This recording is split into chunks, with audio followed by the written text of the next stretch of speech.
तो ये हैकिंग का चक्कर कहां से होता है?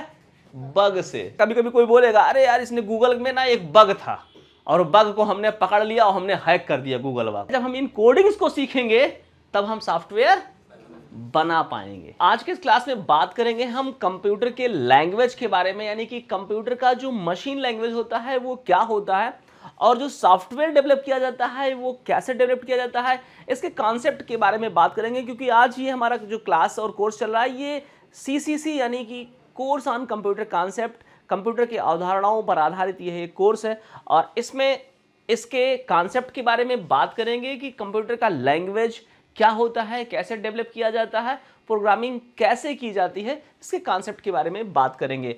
तो यहाँ पे टॉपिक है what is machine language. Machine language क्या होता है, तो इसके बारे में मैंने आपको पहले क्लासेस में ही बताया है कि मशीन लैंग्वेज आपका 0 और 1 होता है। क्या क्या होता है? 0 और 1। मशीन लैंग्वेज 0 और 1 होता है, ठीक है। और इसको क्या बोलते हैं हम लोग? बाइनरी नंबर बोलते हैं। ये 0 कितना होता है? 1 बिट होता है और 1 भी कितना होता है? 1 बिट होता है। समझ में आ गया? और यही इन्हीं की श्रृंखला बढ़ती चली जाती है और ये कंप्यूटर के अंदर मेमोरी के रूप में हो जाता है। एग्जाम्पल के लिए यहाँ पे आप देख सकते हैं ये क्या है? मशीन का कोड है। बात समझ में आ गया? कोई कंफ्यूजन? यही आगे चल करके जब हम इन पर प्रोग्रामिंग करते हैं, सॉफ्टवेयर डेवलप करते हैं तो इंटरनली ये ऐसे होते हैं। लेकिन अगर ऐसी बात की जाए कि सर ये 0 1 1 1 0 इसमें कन्वर्ट कैसे होता है, और जब हमारे पास कोई सॉफ्टवेयर नहीं रहा होगा तो फिर इसको इंसानों ने कैसे इतना बड़ा कैलकुलेशन करके कंप्यूटर को दे दिया, कैसे सॉफ्टवेयर बन जाता है? एक बड़ी बात हो जाती है ना यहाँ पर कि ये सॉफ्टवेयर डेवलप कैसे होते हैं या पहली बार सॉफ्टवेयर कैसे बनाया गया होता। आज तो एक सॉफ्टवेयर से ही हम दूसरा सॉफ्टवेयर डेवलप करते हैं, एक सॉफ्टवेयर से दूसरा, दूसरे सॉफ्टवेयर से तीसरा, सॉफ्टवेयर से सॉफ्टवेयर काम करते चले जा रहे हैं हम।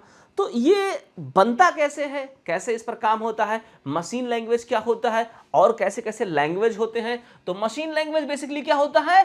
0 और 1 होता है। इसी को हम बाइनरी नंबर सिस्टम कहते हैं। यही कंप्यूटर की मेमोरी होता है, यही कंप्यूटर का सॉफ्टवेयर होता है। लेकिन इसे डेवलप कैसे किया जाता है, ठीक है, इसमें किस किस का रोल है, कैसे होता है, थोड़ा इसके बारे में हम पढ़ाई करते हैं। यहां पे देखें what is a machine language. Machine language क्या है?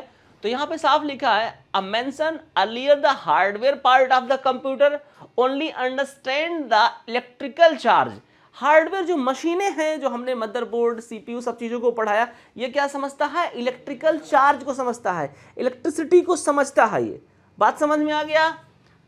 सो the software should be written in machine language for them to understand. इसलिए जितने भी लैंग्वेज होते हैं, जो भी सॉफ्टवेयर होता है, वो मशीन भाषा में लिखा जाता है ताकि उसे वो मशीन समझ सके। The machine language is called the binary language in the software programming.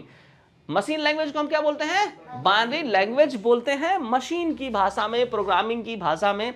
The binary language consist of 2 number 0 and 1 indicating the power on off, but writing a program in this language will be hard for a programmer, so he write the program in the high definition language like C, C++, Python, etc. इसका मतलब समझते हैं थोड़ा सा।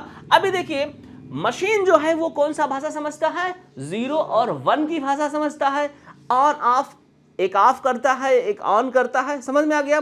और इसी से पूरा मशीन हमारा ऑपरेट होता रहता है। लेकिन अभी मान लो मैं प्रोग्रामर हूं, मैं सॉफ्टवेयर डेवलपर हूं, तो मशीन में हम कितना 0 कितना 1 कितना 0 कितना 1 कैसे लिखेंगे, ये मेरे लिए बहुत डिफिकल्ट काम हो जाएगा। क्योंकि मशीन को इस तरह से डायरेक्टली इस लैंग्वेज में प्रोग्राम को लिख पाना बहुत डिफिकल्ट काम हो जाएगा। इनकी संख्या लाखों, करोड़ों, अरबों में हो जाएगा। तो हम कैसे इनको कैलकुलेट करेंगे और किस तरह से इनको हम परफॉर्म करेंगे? अगर इसी में डायरेक्टली लिखना होता तो हमारे लिए बहुत डिफिकल्ट होता और सॉफ्टवेयर बनाना भी बहुत डिफिकल्ट होता। तो इसके लिए एक सॉल्यूशन बनाया गया। क्या सॉल्यूशन बनाया गया? यहां देखेंगे program in this language will be hard, मतलब बहुत कठिन होगा अगर डायरेक्टली हम इसी लैंग्वेज में लिखें तो, मशीन की लैंग्वेज में अगर हम डायरेक्टली लिखें तो फिर so he write the program in high definition language. यानी फिर प्रोग्रामर क्या काम करता है, यानी मैं प्रोग्रामर हूं तो मैं डायरेक्टली 0-1 में प्रोग्राम को नहीं लिखूंगा बल्कि हाई लेवल लैंग्वेज में लिखूंगा। एक भाषा डेवलप किया गया और उस भाषा में हम प्रोग्राम को लिखेंगे और फिर मशीन में एक सॉफ्टवेयर के जरिए उसे 0-1 में कन्वर्ट करवा देंगे। समझ में आ गया? ये तरीका होता है प्रोग्राम लिखने का। तो जो कुछ प्रोग्राम है जैसे लाइक सी, C++, पाइथन, ये सभी क्या है? कंप्यूटर के प्रोग्रामिंग लैंग्वेज है। कंप्यूटर का जब सॉफ्टवेयर बनाया जाता है तो सी लैंग्वेज से, C++ लैंग्वेज से या पाइथन लैंग्वेज से, अलग अलग बहुत सारे लैंग्वेज है यहाँ पे एटसेट्रा लिखा हुआ है। यानी आप समझ सकते हैं बहुत सारे प्रोग्रामिंग लैंग्वेज बनाए गए हैं। बात समझ में आ गया? एक एग्जाम्पल के तरीके से यहां समझते हैं। कुछ जैसे हम लोग क्या जानते हैं, हिंदी मान लो जानते हैं, क्या जानते हैं? हिंदी जानते हैं। और क्या सिखाया जाता है हिंदी से इंग्लिश कन्वर्ट करने के लिए? ट्रांसलेशन सिखाया जाता है। क्या? ट्रांसलेशन सिखाया जाता है ना। तो इसके पूरे नियम कानून को हम सीखते हैं ना ट्रांसलेशन के, subject plus verb plus object plus ये वो दुनिया भर का तामझाम खूब सीखते हैं कि नहीं सीखते हैं। उसके बाद हिंदी के इस लैंग्वेज को किस में कन्वर्ट कर देते हैं? इंग्लिश में कन्वर्ट कर देते हैं। समझ में आ गया?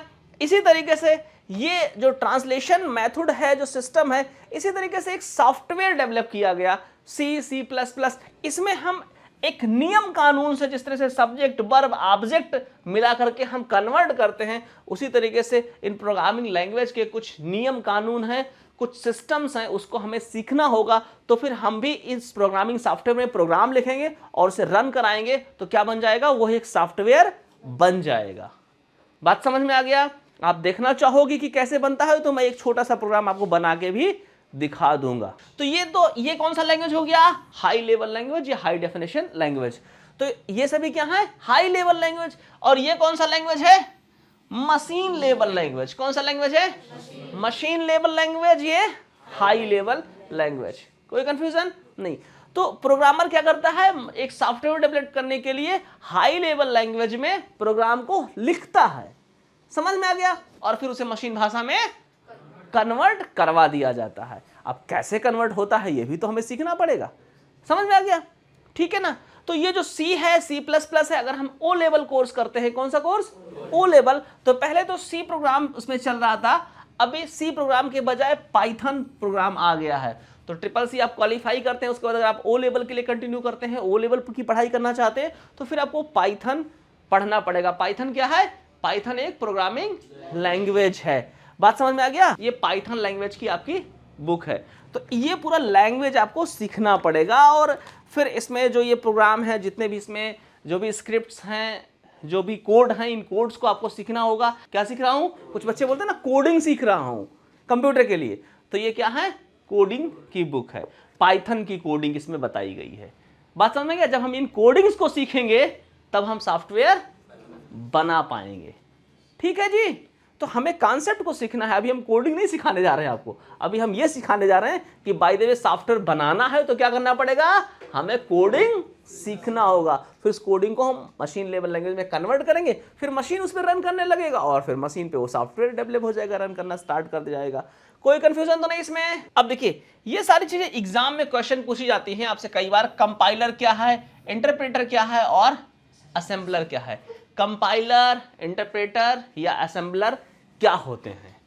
तो देखिए, हम कंप्यूटर को डायरेक्टली तो बाइनरी लैंग्वेज में लिख नहीं सकते सारे प्रोग्राम, उसको हम किस में लिखते हैं? हाई लेवल लैंग्वेज में लिखते हैं। समझ में आ गया? और ये किस में कन्वर्ट होता है? फिर मशीन लेवल लैंग्वेज में कन्वर्ट होता है। तो इसके लिए एक छोटा सा सॉफ्टवेयर डेवलप किया गया पहले, डायरेक्ट पहले 0-1 से सॉफ्टवेयर बना लिया गया कि ये कन्वर्ट कर दिया करेगा। समझ आया ना?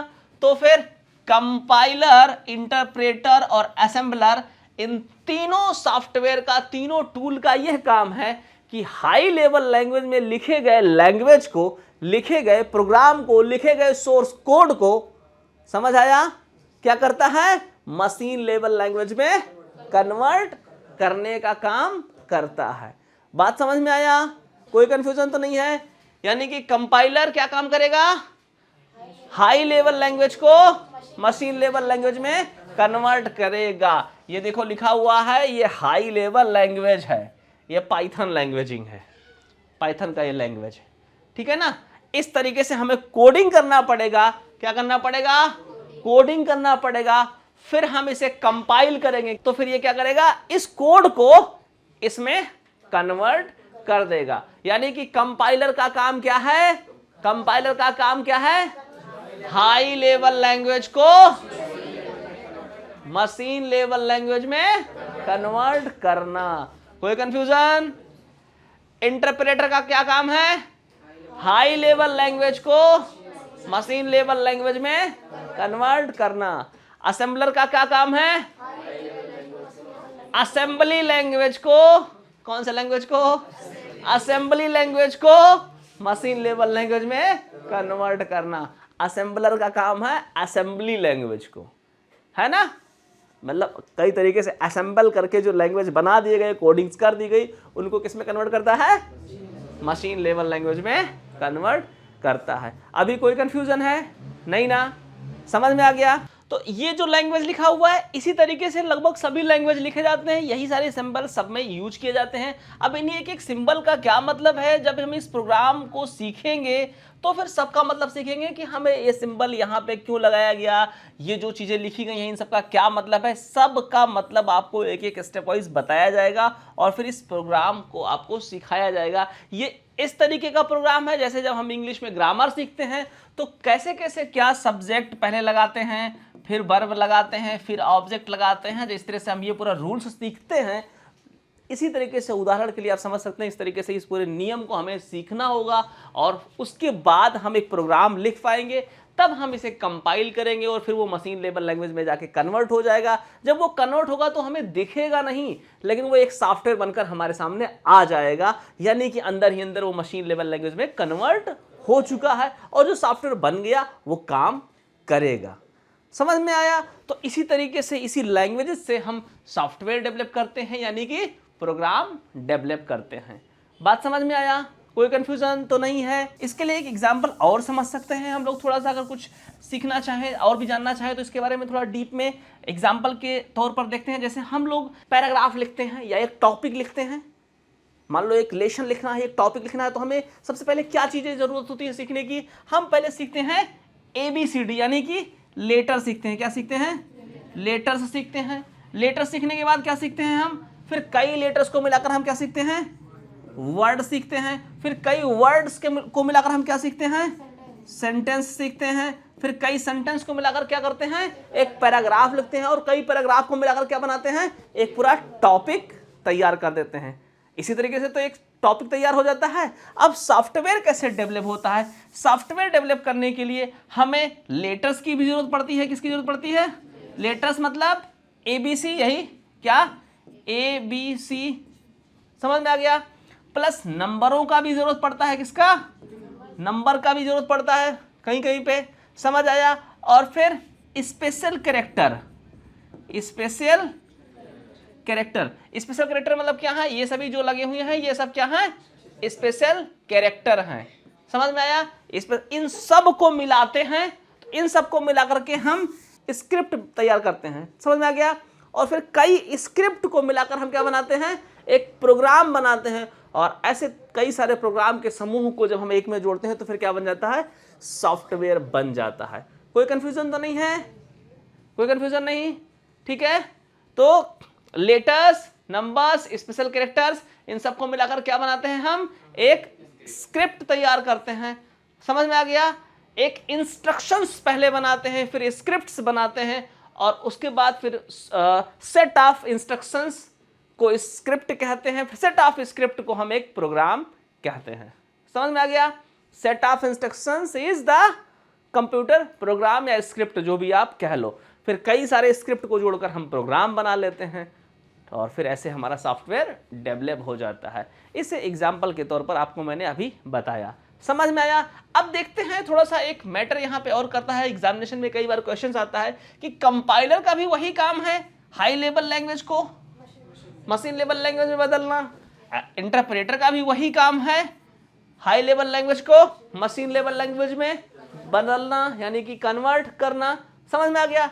असेंबलर का भी काम लगभग वही है, क्योंकि असेंबलर भी असेंबली लैंग्वेज भी एक हाई लेवल लैंग्वेज होता है और उसको भी किस में कन्वर्ट करता है, वो मशीन लेवल लैंग्वेज में कन्वर्ट करता है।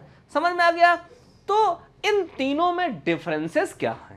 कंपाइलर अच्छा होता है कि इंटरप्रेटर अच्छा होता है या असेंबलर अच्छा होता है? इन तीनों के अंतर को भी हमें सीख लेना है। अब देखना यहाँ पे सबसे पहले बात किसकी करेंगे, यहाँ पे देखिए पैरामीटर्स, मतलब क्या क्या काम करता है, कैसे क्या क्या काम जो काम ये करेगा उसके बारे में।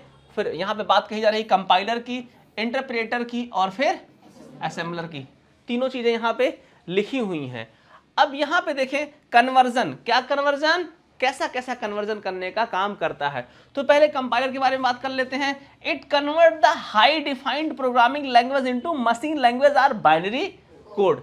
मतलब समझ में आ गया? वही जो अभी तक हम लोग बात कर रहे थे, इसका काम क्या है, हाई लेवल लैंग्वेज या हाई डिफाइंड लैंग्वेज, यानी कि प्रोग्राम लैंग्वेज को किस में कन्वर्ट कर देता है, मशीन लेवल लैंग्वेज में कन्वर्ट कर देता है। It also convert the program developed code into machine language or binary code, यानी लगभग ये दोनों यहाँ पे सेम है। यहाँ पे क्या बात कही जा रही है, it convert program written in assembly language to machine language or binary code. ये भी बताया अभी मैंने थोड़ी देर पहले, यानी ये क्या काम करता है, असेंबली लैंग्वेज को किस में कन्वर्ट करता है, बाइनरी कोड या मशीन लैंग्वेज में कन्वर्ट करता है। बाइनरी कोड या मशीन लैंग्वेज क्या है, सेम चीजें हैं। समझ आया?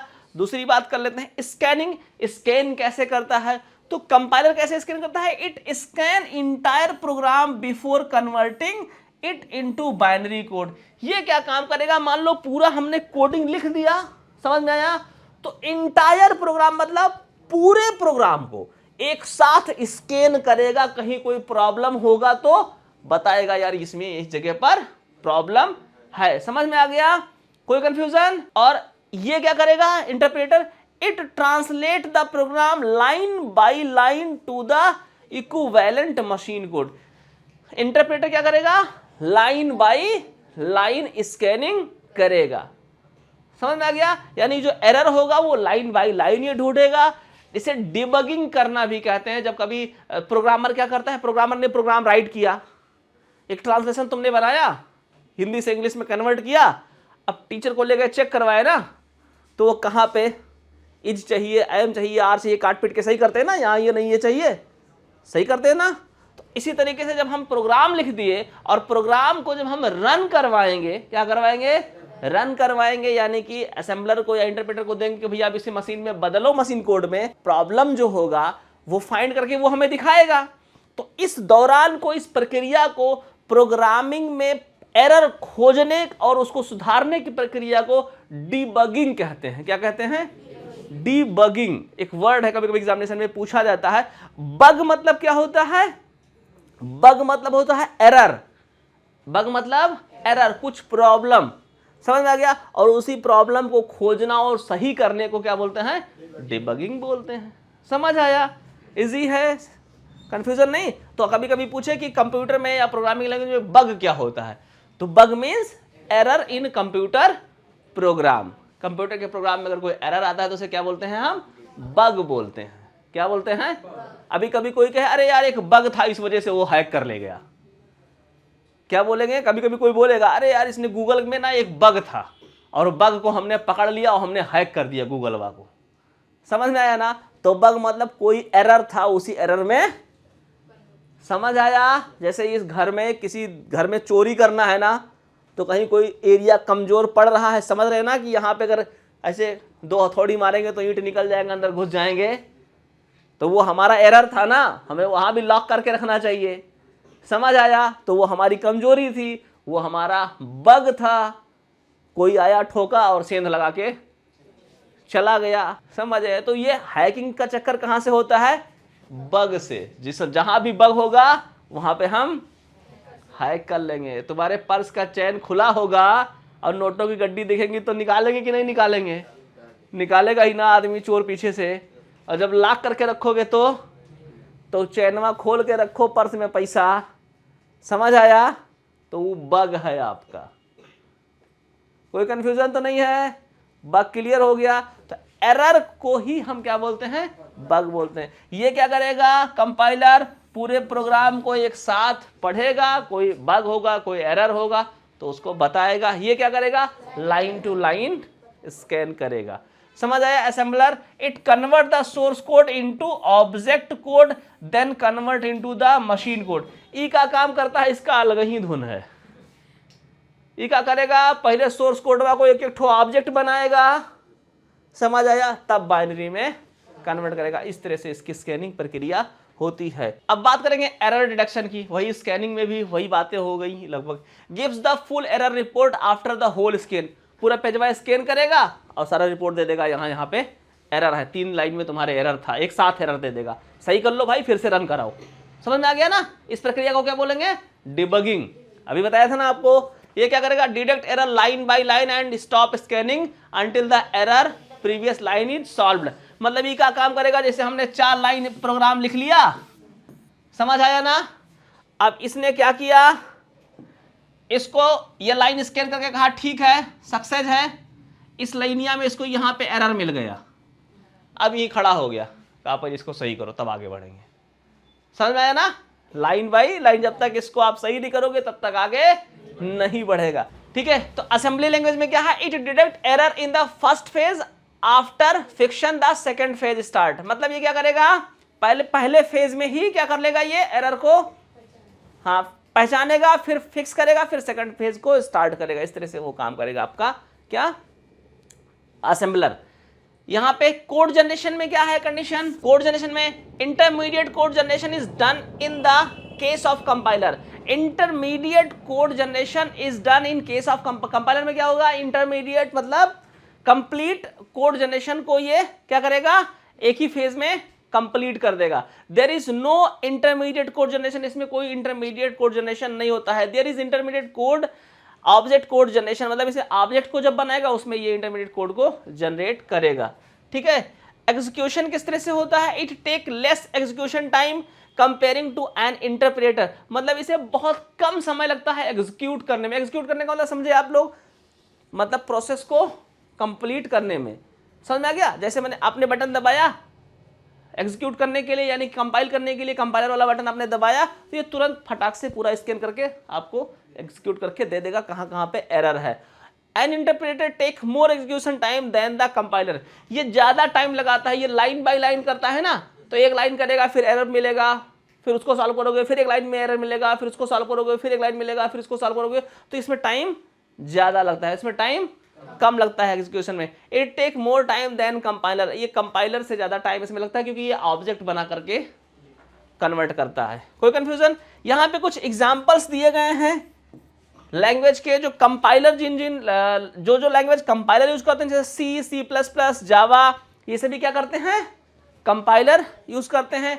Python, Perl, Visual Basic, PostScript, LISP, ये सभी क्या काम करते हैं, ये असेंबलर को यूज करते हैं प्रोग्राम को मशीन लेवल लैंग्वेज में कन्वर्ट करने के लिए। अभी जैसे पाइथन आप पढ़ो फ्यूचर में, तो पाइथन में जब आप लिखोगे प्रोग्राम, तो ये किससे कन्वर्ट होगा मशीन लेवल लैंग्वेज में, इंटरप्रेटर से। और अगर आप सी पढ़ोगे या C++ पढ़ोगे, तो ये कंपाइल करेगा मशीन लेवल लैंग्वेज में कन्वर्ट करने के लिए। इसमें GAS एंड GNU ये दोनों लैंग्वेज असेंबली लैंग्वेज हैं। समझ में आ गया? तो ये ओवरऑल प्रोग्रामिंग लैंग्वेज क्या होते हैं, कैसे कन्वर्जन होता है, ये सारा एक कॉन्सेप्ट था इसका। ये आज के क्लास में हम लोगों ने देखा, शायद आपके समझ में आ गया होगा अच्छे से। और फ्यूचर में जो एग्जाम में जो क्वेश्चंस आने वाले हैं, इसमें इंटरप्रेटर, असेंबलर या कंपाइलर से रिलेटेड 1-2 क्वेश्चन एग्जाम में पूछे जाते हैं। या कभी कभी ये पूछा जाता है कि इंटरप्रेटर का क्या काम है, कंपाइलर का क्या काम है, क्या लाइन बाय लाइन कौन स्कैन करता है। अब ऑप्शन दे देगा आपको इंटरप्रेटर, असेंबलर और कंपाइलर। ठीक है, तो आपका उत्तर क्या हो जाएगा, इंटरप्रेटर हो जाएगा। समझ में आ गया? एक साथ पूरे प्रोग्राम को स्कैन करने का काम कौन सा सॉफ्टवेयर करता है, कंपाइलर, इंटरप्रेटर या असेंबलर, तो आपका उत्तर क्या हो जाएगा, कंपाइलर हो जाएगा। ऐसे ही कई सारे क्वेश्चंस, इन टॉपिक जो आज हम लोगों ने कंटेंट कवर किया, इससे भी कई सारे क्वेश्चंस बन जाने वाले हैं। तो आशा करता हूँ आप सभी लोगों के समझ में आ गया होगा। अच्छे से पढ़ाई करिए, मेहनत करिए, 1 अटेम्प्ट में आप CCC पास करेंगे। मिलेंगे अगली क्लास में, तब तक के लिए जय हिंद।